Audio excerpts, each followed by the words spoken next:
खर्राटे आपको आते हैं और सोने में मुश्किल होती है, तो इसकी कुछ वजूहात हैं, जिसमें मोटापे का शिकार होना, बहुत ज़्यादा थकावट का होना, सिगरेट या किसी भी तरह का नशा करना।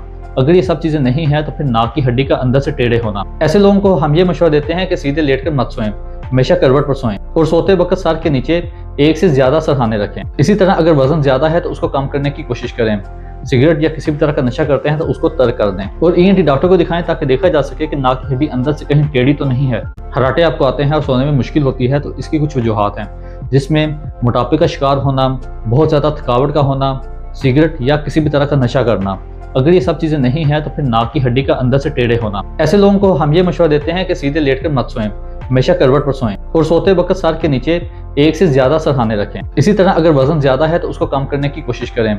सिगरेट या किसी भी तरह का नशा करते हैं तो उसको तर्क कर दें और ईएनटी डॉक्टर को दिखाएं ताकि देखा जा सके कि नाक की हड्डी अंदर से कहीं टेढ़ी तो नहीं है।